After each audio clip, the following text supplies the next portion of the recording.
What's going on, everyone? Welcome back to another episode of Film Stock Reviews. In this episode, I'm reviewing Season 2, Episode 9 of Only Murders in the Building, titled Sparring Partners. Holy shit, I'm trying to wrap my finger around what I watched because it was crazy, it was epic, and I have to say that it's probably the best writing I've seen for a true crime podcast show, murder mystery, and every person delivered one way or another.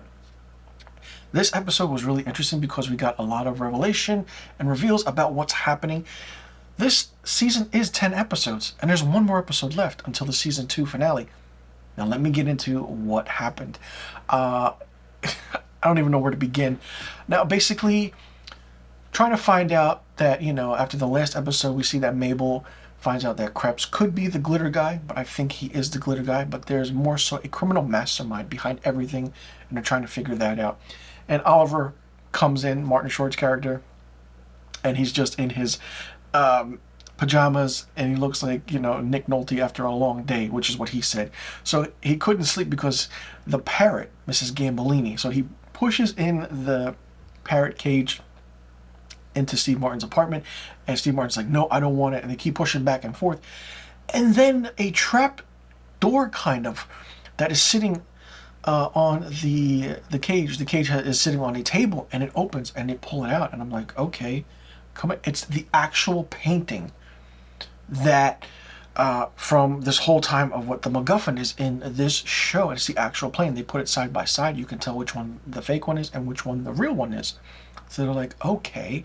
And basically, Martin Short's character, Oliver, says that he is 100% Will's father, which is great. And, they go about their day. Mabel is still trying to figure out what's happening. So she goes to where Detective Krebs kind of actually sleeps and spends his time at the gym because he has nowhere else to go. But then she kind of gets information from him as they're sparring, which is why this episode is called Sparring Partners. And they have this chicken symbol all over the place. It's like what is is it a restaurant, or what is it? And we go over the aspect of like seeing Detective Krebs do certain things in flashbacks. This is a really heavy episode with Detective Krebs really focused on, and Michael Rappaport is a phenomenal, fantastic actor. He's always playing the asshole in a show or a movie for that matter, but he comes off as really, really well done. Mabel tries to piece everything together, and once again finds a towel, a chicken towel with the chicken logo on it, trying to figure out what's happening with that. And then Steve Martin's character, or Charles, calls a nursing home and says, oh, Lenora Folger, can I speak with her? Oh, she hasn't been able to speak in, months. It's like, wait a minute, what's going on? So Shirley MacLaine, we find out, is not Lenora Folger. It's not Bunny's mother. She's actually the real Rose Cooper, the artist, the painter who painted the painting. Yeah, that's revelation and reveal number 1 of what's happening in this episode. So her and Charles have a heart-to-heart, and we see that it is the original because there's a tear on the back of it, and they take the nails off it, and there's another painting underneath it. And it's a painting of Charles when he was a young boy and his father. And Shirley MacLaine reveals that they had a thing going on, and basically Charles's father was protecting Rose Cooper from her husband because he was very abusive and he used to hit her and beat her. So I'm thinking that the father killed the husband because of that time we saw in one of the previous episodes of this season where he's coming out in handcuffs and is all bloody, and Rose Cooper disappeared. The father, of course, went to jail, and we're trying to figure out what's happening. This was a really interesting scene in this. And, it was a good heart-to-heart because you could see that the character of Charles Savage was really, really, feeling the emotion of what was happening. And seeing Shirley MacLaine back in this was really fun because she is a phenomenal actress, has worked in the industry many, many decades on decades, and she still looks great, and she doesn't look like she's missed a beat at all, and it's really fun to see. That was a great moment. And then there's a moment where Mabel, she's Alice, Cara Delevingne's character. I really don't like this character at all. Cara Delevingne plays, really not necessary, not worth it. So basically Mabel's like, I like you, but I don't trust you, and if I don't trust you, I can't have you around me. So basically, Alice kind of gives Mabel this puzzle piece, and it's a puzzle of her. And as that's going on, she's listening to the podcast that, Cinda Canning has. It's All Is Okay, or All Is Something in Oklahoma. So they're going on about that. And as she's listening to that, trying to find the killer or what happened to a woman named Becky Butler. We don't know what happened with that. That was an interesting scene.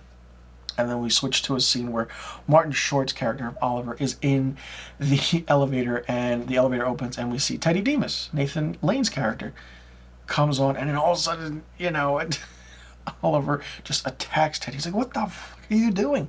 Stop it!" Howard, the cat guy, gets on, try to get all, he's like, "No, it's okay, it's fine." And then Oliver attacks Teddy again, and in a really funny scene, Howard gets off, and then Teddy's like, "What are you doing?" And Oliver's like, "You don't know?" He's like, "No, what?" He's like, "You're Will's actual father." What? That is insane. So it was true. Nathan Lane's character did have an affair with Martin Short's character's wife in this many years ago. And Will's actual father is Teddy and not Oliver. But they want to keep it a secret from Will. I mean, they kept it a secret all these years. And then Nathan Lane's character and Martin Short have a heart-to-heart as they're drinking wine, in a really comedic scene, funny scene, and, they try to figure things out, and it's really, really hilarious, and they realize that they can't tell Will, and they're still going to keep it a secret, but in a way, kind of, Martin Short's character of Oliver did lie to Charles and Mabel about it, so I'm curious to see where that goes. And then in a final scene, Mabel goes to the podcast office, or the office where Cinda Canning tapes her podcast, and we see Poppy there. And Poppy's like, "You need to leave now. I don't know, Cinda Canning, something's going to happen and everything." And then Mabel's like, "Why are you afraid of her? Like, it's just a podcast, it's just a whole thing about Becky Butler. Like, what is it?"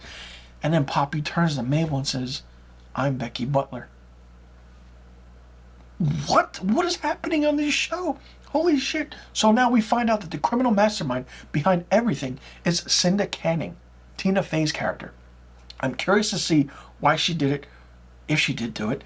What's the connection with the Oklahoma podcast, Becky Butler, Bunny, the painting? I mean, it's great. I mean, the writing in this episode was fantastic. I loved it. So let me know in the comment section below what you thought about Season 2, Episode 9 of Only Murders in the Building, titled Sparring Partners. Did you like it? Did you not like it? What did you think of it? Were your theories correct about who did it, why they did it? I have a lot of comments on my previous reviews that I did on this season in my YouTube videos that I've done, and it's really great. Seeing the theories that all of you come up with is really fun to read, and some of them I didn't even think about, some that are hit or miss. There have been almost to a T predictions that are really, really amazing that I've seen, that have been commented on my videos, and I'm just blown away by it. And it's a fun murder mystery, true crime kind of show, and it's great, and it's really fun to read. So let me know what you think is going to happen in the Season 2 finale, Episode 10 of this season. Do you think that everything's going to come together, and why did Cinda Canning do it? Do you really think she's the criminal mastermind behind it all, or is someone else pulling the strings that we don't know yet? And what do you think is going to happen with every single character? And how do you see this show going into the third season? Remember, at the end of Season 1, they did kind of tease what Season 2 was going to be about. Do you think that's going to happen now with Season 2 going into Season 3? Let me know in the comment section below about all the questions I just asked, and I'll see you all in the next review video. And be sure you tune in next week for my Episode 10 Season 2 finale of Only Murders in the Building, titled I Know Who Did It.